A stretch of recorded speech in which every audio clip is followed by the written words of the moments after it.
Well, good evening and welcome to this commentary for Bring Me the Head of Ted Manic. I'm James Atkinson and I, amongst other things, played Ted in this film. And also did some additional material. I'm Adam Atkinson, someone of no importance. Yeah, well, he's reality Ed the director, the writer, and whatever else. Whatever else. Not many people know this, but Burton Sparkler is actually some different actor who looks nothing like me and sounds nothing like me, so...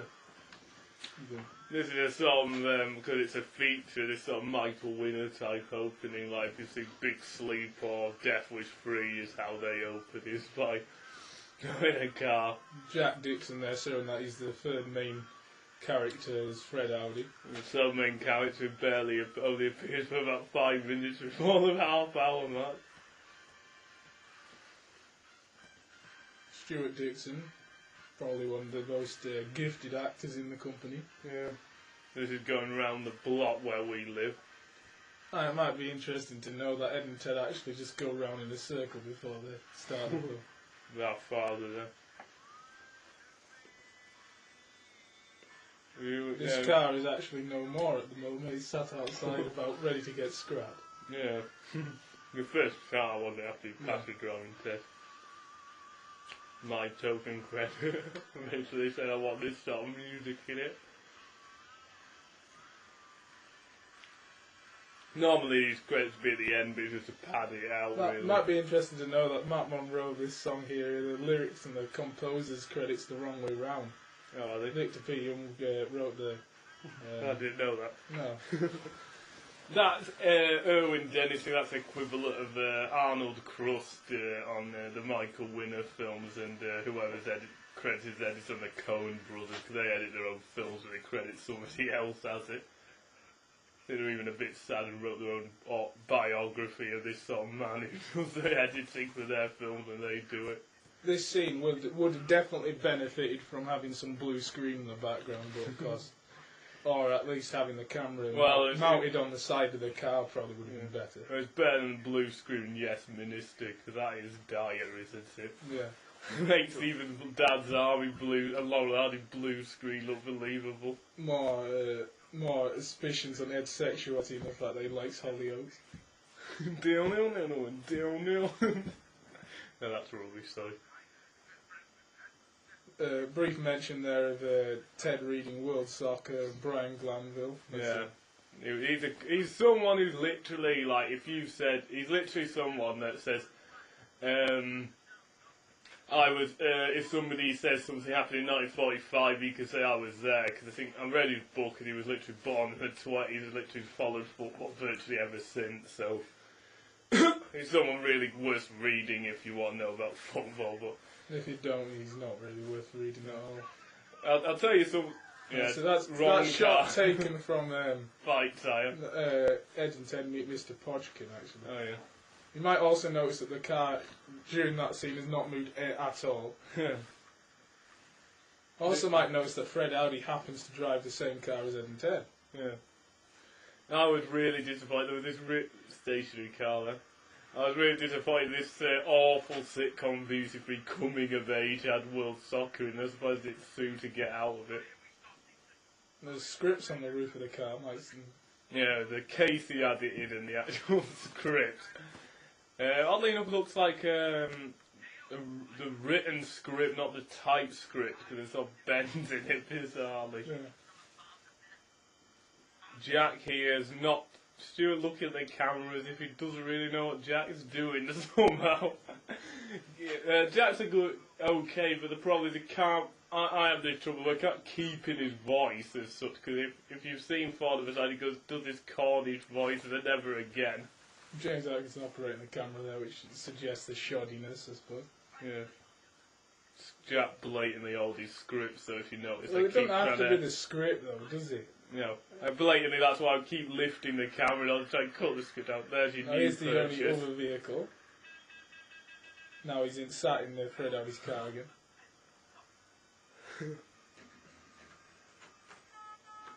No, it's a Rosie, because he stopped on the wrong bit of road.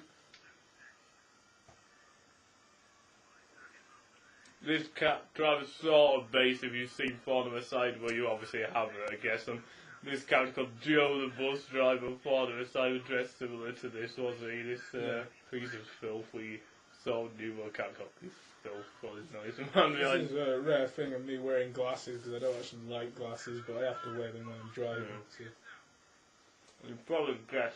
This is the sort of role Stewart always plays very well, as a heavy a cis or a rebellious assist. Well, it's funny that we were writing scripts. You probably guess.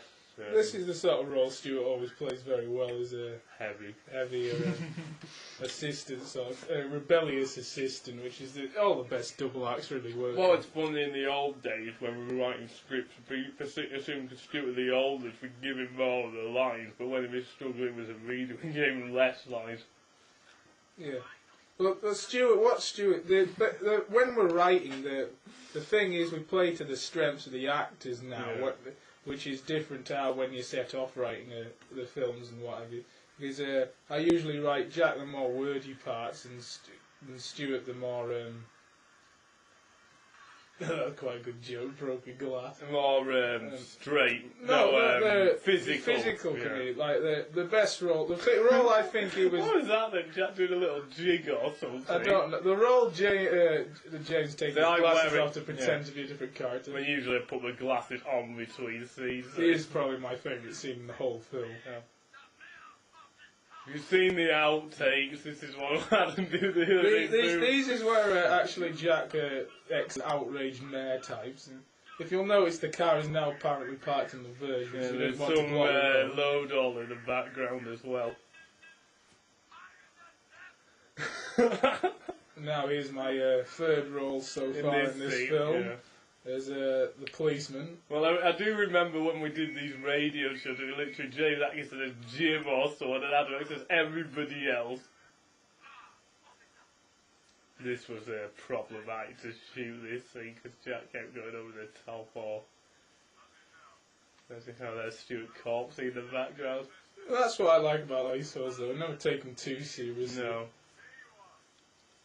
Then me, Shadow Common. Well, I do remember when Kevin Perry go large, they said we're not aiming for Citizen Kane. I said I think we're a bit above that. We're not aiming for the lowest common denominator, but we're not. We know it's not. Kane. Yeah, in fact, we're probably not even Kevin Perry go large, to be honest. Yeah. Well, so I watched Citizen Kane about a year ago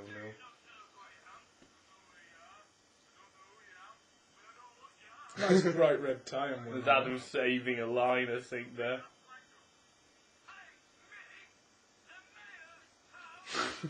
It is glorious! That was Brian Thompson, this crappy actor who talked about before. It sounded a little like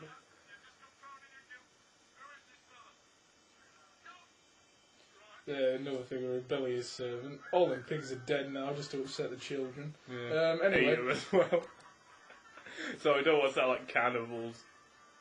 Yeah, that's the re-establishing of the head of Ted characters, because of this time and we're 8 minutes into the film and I don't think they've appeared for a good 5 minutes yet, so if you watch some of the Laurel and Hardy films like Way Out West, or not Swiss Miss is the good example. Yeah, because Laurel and Hardy don't appear, they start to set the plot because they're always introduce their theme sheet again, even though it's been over the titles. There's a postman, played by me, in the exact same costume as Ed, so that might...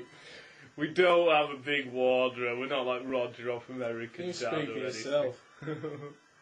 Dad's face looking oddly like it's been blurred out in post-production like that actor Spencer on Phoenix I think, Nights. to be honest, Dad will not benefit from the HD revolution. I think that's Dad's, might be Jim's jacket on the... Yeah. No, it's... It wasn't a good jacket, so why that? This was filmed in August, but a lot of the film scenes, that scene before with Fred Audi and Dixon and the policeman and all that would be in September because it took that long to film this film. This film has a very convoluted history, and I don't know, we'll get into that at some point because it will take about 10 minutes to discuss that.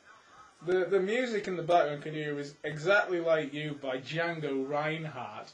And he's an interesting character because when he was a child, he got his fingers on right hand burnt, and he only had 2 fingers on his right hand. So the fact that he can play guitar with a right hand that has only 2 fingers is quite a good story. Should go on QI as a researcher and stuff like that. I know stuff about music nobody cares about, but I literally thought you made that name up because you had a couple of fake names. I was basically followed the Michael Parkinson thing. If you like big band music, then the charts you should really not. Well, that Christmas special was actually quite good. With oddly enough Seth MacFarlane and what was he with a woman on it? Having a clue. Anyhow, there's Tony Atkinson in a hat that he lost and then complained because the camera got his bald patch. That was a bit exaggerated, really. It's quite mentions the landlord and the fact there's an in-joke there that it mentions. Yeah, well, just explain that joke, James. Yeah, well, what it was Adam. We wanted to do it for a clear sale. Adam wrote this like long before we ever filmed it, so we weren't too sure we were going to win the UK election. So if it wasn't the now politically got former Prime Minister Gordon Brown and his wife Sarah. It was going to be Maggie and Dennis. If he'd been re-elected, that would have been a joke. But back to this. There was another politician's joke in Carp. It was going to be Gordon Brown if he was still Prime Minister. Or I don't know how Adam would have done David Miliband if he'd taken over as Prime Minister. But we'll never know. Thank God.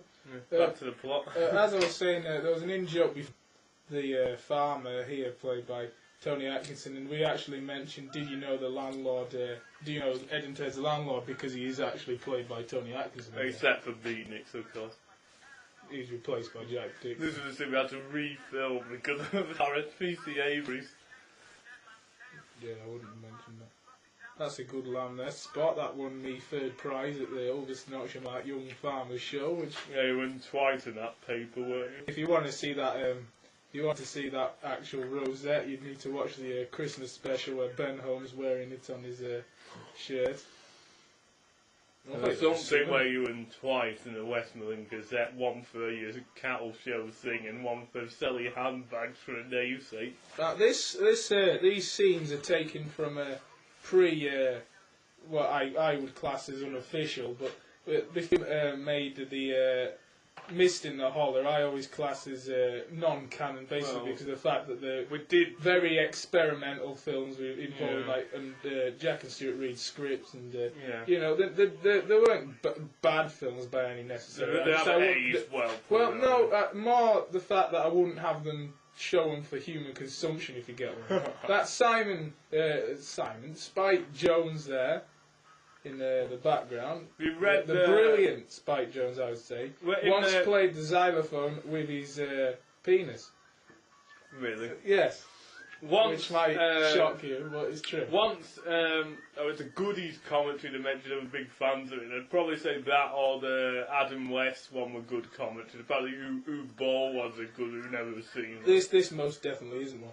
Now these jokes are not as bad as a Blake Edwards. These jokes like this weren't actually in the original, but they're definitely good in this film. Yeah. Although it is very much sketchy, which is just what this film is, to be honest. But you know what I call good padding? Because if you watched, he's got his hat back now. Basically, watch anything bar after season 11 of Simpsons. Every episode of Simpsons has to have some musical montage where you just think pardon. For fans of the old guys, that Baylor is actually was, I don't know if it still is, but was owned by Frank Waring. Yeah. You wankers! It's not really noticeable in that because he's not standing the way I directed him. But it's my fault more than James, but he's supposed to be urinating on that plant there when that ladder hits it. It might be interesting to know that all these building equipment were not actually ours and were just left there by a builder at the time, so we handily used them at the time.